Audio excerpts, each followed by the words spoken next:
ఓం నమో వెంకటేశాయ. వృషభ లగ్నము, వృషభ రాశి. ఈ యొక్క వృషభ లగ్నానికి లగ్న మరియు షష్టాధిపతి అయినటువంటి ఈ యొక్క శుక్ర భగవానుడు 6వ స్థానంలో ఉండడం వల్ల శత్రు రోగ రుణ పీడాది బాధలు చాలా తక్కువగా ఉంటాయి. చేసే వ్యయం సద్వ్యయం అయ్యే అవకాశం ఉంటుంది. అలాగే దైవిక కార్యక్రమాలు, పుణ్యక్షేత్ర సందర్శనాలు చేయాలన్న ఆసక్తి అధికంగా ఉంటుంది. అలాగే స్నేహితుల, బంధువుల యొక్క సహాయ సహకారాలు లభిస్తాయి. ఎవరైతే మిమ్మల్ని శత్రువుగా భావిస్తారో వారి నుంచే మీకు లాభం కలిగే అవకాశం ఉంటుంది. కాబట్టి ఈ సమయాన్ని సద్వినియోగం చేసుకుంటే అన్ని పరంగా లాభించి యోగిస్తుంది. అలాగే స్టామినా, ఇమ్యూనిటీ కూడా పెంపొందుతుంది. అలాగే అలాగే ఈ యొక్క 25వ తారీఖు నుంచి శుక్రుడు ఈ యొక్క వృశ్చిక రాశిలోకి మారడం వల్ల వివాహ ప్రయత్నాలు చేసే వాళ్ళకి వివాహం పరంగా 25వ తారీఖు నుంచి కొద్దిగా అనుకూలత పెరుగుతుంది. కాబట్టి సద్వినియోగం చేసుకుంటే మంచిది. అలాగే ఈ యొక్క లగ్నానికి ద్వితీయ మరియు పంచమాధిపతి అయినటువంటి ఈ యొక్క బుధ భగవానుడు ఈ యొక్క 8వ స్థానంలో ఉండడం వల్ల కోర్టు మరియు న్యాయ సంబంధమైన విషయాల్లో అనుకూలమైన ఫలితాలు, తీర్పులు ఇట్లా వచ్చే అవకాశం ఉంటుంది. కాబట్టి సద్వినియోగం చేసుకుంటే మంచిది. అలాగే ధనాభివృద్ధి, కుటుంబాభివృద్ధి మరియు దైవికమైన బలం, శక్తి పెంపొందడం. విద్యార్థులకి బుధ దశలు ధనిస్తే కనుక అంతర్దశలు నడిచినా చదువులో మార్కులు ఎక్కువగా రావడం లాంటి పరిణామాలు అధికంగా జరిగే అవకాశం ఉంది. కాబట్టి సద్వినియోగం చేసుకుంటే మంచిది. అలాగే సంఘంలో గౌరవ మర్యాదలు, పేరు ప్రతిష్టలు లాంటివి కూడా పెరిగే అవకాశం ఉంటుంది. కాబట్టి సద్వినియోగం చేసుకుంటే అన్ని పరాలుగా కూడా లాభించి యోగిస్తుంది. అలాగే ఈ లగ్నానికి తృతీయాధిపతి అయినటువంటి చంద్ర భగవానుడు ఎక్కడ ఉంటే అక్కడ నుంచి అశుభ పరిణామాలని కలగజేసే అవకాశం ఉంది. కాబట్టి చంద్ర దశలు, అంతర్దశలు నడిచినట్లయితే కనుక కొద్దిగా జాగ్రత్తలు తీసుకోగలరు. ఎందుకంటే 3వ స్థానం వాక్ స్థానం కాబట్టి, అలాగే సోదర స్థానం కాబట్టి వాక్కు పరంగా కొద్దిగా మంచిగా మాట్లాడిన వేరే వాళ్ళకి తప్పుగా అర్థం కావడం, అలాగే మానసికమైన ఒత్తిడికి, చికాకులకి అధికంగా లోను కావడం లాంటి పరిణామాలు జరిగే అవకాశం ఉంది. అలాగే తీసుకునే నిర్ణయాల్లో తడబాటు, అధికంగా బరువు పెరగడం లాంటి సమస్యలతో ఇబ్బంది పడి సతమతమయ్యే అవకాశం ఉంటుంది. అలాగే ఈ లగ్నానికి చతుర్థాధిపతి అయినటువంటి సూర్య భగవానుడు ఈ యొక్క 17వ తారీఖు దాకా వృశ్చికంలో, 17 తర్వాత ఈ యొక్క ధను రాశిలోకి వెళుతుండడం వల్ల ఈ యొక్క 17వ తారీఖు దాకా కొద్దిగా వివాహ ప్రయత్నాలు చేసేవాళ్ళకి కొద్దిగా అనుకూలత కలుగుతుంది.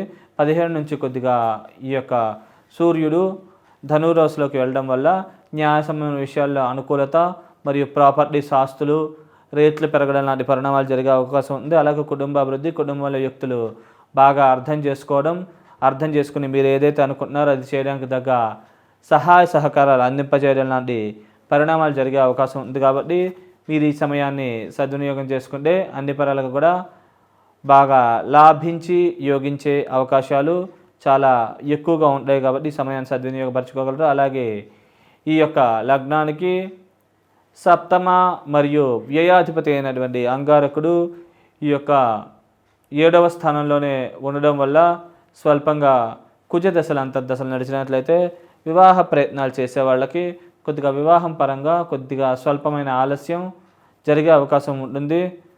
అలాగే స్వల్పంగా తీసుకునే నిర్ణయాలు కూడా తడబాటు ఉండే అవకాశం ఉంది. కాబట్టి ఈ విషయాల్లో కొద్దిగా ఆచితూచి జాగ్రత్తగా వ్యవహరిస్తే అన్ని పరాలకు కూడా మంచి జరుగుతుంది. సాధ్యమైనంత వరకు పెద్దవాళ్ళ నిర్ణయాల మీద బేసే ముందుకెళ్ళినట్లయితే కనుక అన్ని పరాలుగా మంచి జరిగే అవకాశం ఉంటుంది. అలాగే వృత్తిపరంగా కొద్దిగా కుజుడి యొక్క పాప దృష్టి వృత్తి స్థానం మీద ఉండడం వల్ల స్వల్పంగా మానసిక ఒత్తిడి, చికాకులు లాంటివి అధికంగా ఉండే అవకాశం ఉంది. అలాగే లగ్నం మీద కూడా కుజు దృష్టి ఉండడం వల్ల స్వల్పంగా కోపానికి లోనవ్వడం, దానివల్ల సమస్యలు లాంటివి తలెత్తే అవకాశం ఉంది. కుటుంబ స్థానం మీద కూడా ఉండడం వల్ల చిన్న చిన్న మనస్పర్ధలు కూడా కలిగే అవకాశం ఉంది. కాబట్టి ఈ విషయాల్లో కొద్దిగా జాగ్రత్తగా ఆలోచించి ఆచితూచి నిర్ణయాలు తీసుకున్నట్లయితే కనుక అన్ని పరాలుగా లాభించి యోగించే అవకాశం ఉంటుంది. అలాగే ఈ యొక్క కుజుడు తర్వాత 28వ తారీఖు నుంచి ఈ యొక్క ధనురాశిలోకి వెళుతుండడం వల్ల న్యాయ సంబంధ విషయాల్లో కొద్దిగా లిటికేషన్స్ లాంటివి క్రియేట్ అవ్వడం, స్నేహితుల ద్వారా మోసగింపబడడం, అలాగే కొద్దిగా మాట తీరులో తడబడ్డం లాంటి సమస్యలు ఉండే అవకాశం ఉంది. ఈ విషయాల్లో జాగ్రత్త పడితే మిగతా అన్ని పరాలకు కూడా బాగానే ఉందండి. అలాగే ఈ యొక్క లగ్నానికి అష్టమ లాభాధిపతి అయినటువంటి గురు భగవానుడు ఈ యొక్క వ్యయస్థానంలో ఉండడం వల్ల చేసే వ్యయం దుర్వ్యయం కావడం, అనవసరమైన ప్రయాణాల వల్ల ధన నష్టం, శత్రుపీడ, రుణపీడ లాంటివి అధికంగా కలగడం లాంటి పరిణామాలు జరిగే అవకాశం ఉంది. ముఖ్యంగా గురుదశలు అంతర్దశలు నడిచినట్లయితే ఈ ప్రభావం ఇంకా ఎక్కువగా ఉంటుంది.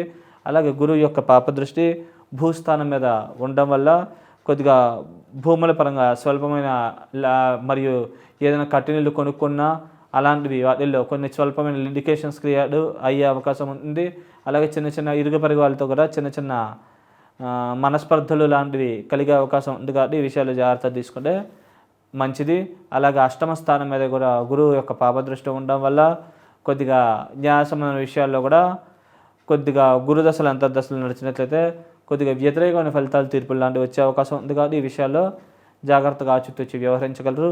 అలాగే ఈ లగ్నానికి భాగ్య మరియు దశమాధిపతి అయినటువంటి శనీశ్వరుడు దశమంలోనే ఉండడం వల్ల సస మహాపురుష యోగం అనే యోగం గోచార రీత్యా ఏర్పడడం వల్ల వృత్తిపరంగా కొద్దిగా తొందరగా ప్రమోషన్స్ ఇంక్రిమెంట్స్ లాంటివి రావడం, తొందరగా ఏదైనా ట్రాన్స్ఫర్ కోసం ప్రయత్నిస్తే అనుకూలమైన ప్లేస్కి ట్రాన్స్ఫర్ కావడం, విదేశీ ప్రయత్నాలు చేసే వాళ్ళకి విదేశీ ప్రయత్నాల విషయంలో మంచి అనుకూలత తొందరగా లభిస్తుంది. అలాగే వీసా పాస్పోర్ట్ లాంటివి తొందరగా మంజూరవుతాయి. కాబట్టి ఈ సమయాన్ని సద్వినియోగపరచుకోగలరు. ముఖ్యంగా శని దశ అంతర్దశలు నడిచినట్లయితే ఈ ప్రభావం ఇంకా ఎక్కువగా ఉంటుంది. కాబట్టి ఈ సమయాన్ని ఉపయోగించుకుంటే తొందరగా ఈ విషయంలో మీరు విజయాన్ని సాధించగలుగుతారు. అలాగే ఈ యొక్క శని యొక్క శుభదృష్టి 4వ స్థానం మీద ఉండడం వల్ల సుఖ సంతోషాభివృద్ధి, భూములు రేట్లు పెరగడం లాంటి పరిణామాలు జరిగే అవకాశం ఉంటుంది. అలాగే ఈ యొక్క శని యొక్క శుభదృష్టి వివాహ స్థానం మీద కూడా ఉండడం వల్ల వివాహ ప్రయత్నాలు చేసే వాళ్ళకు కూడా శని దశలు అంతర్దశలు నడిచినట్లయితే అనుకూలత లభిస్తుంది. కాబట్టి ఈ సమయాన్ని సద్వినియోగం చేసుకుంటే అన్ని పరాలకు కూడా బాగుండి లాభించి యోగించే అవకాశాలు చాలా ఎక్కువగా ఉంటాయి. అలాగే ఈ లగ్నానికి లాభంలో రాహు, 5వ స్థానంలో కేతు ఉండడం వల్ల కేతు మహాదశ అయిపోయిన రాహు మహాదశ మిగిలి ఉన్నట్లయితే కనుక ఇద్దరు కూడా రాహుకేతులు బాగా లాభించి యోగిస్తారు. మంచి శుభ పరిణామాలని కలగజేసే అవకాశం ఉంది. కాబట్టి ఈ సమయాన్ని సద్వినియోగం చేసుకుంటే మంచిది. అలాగే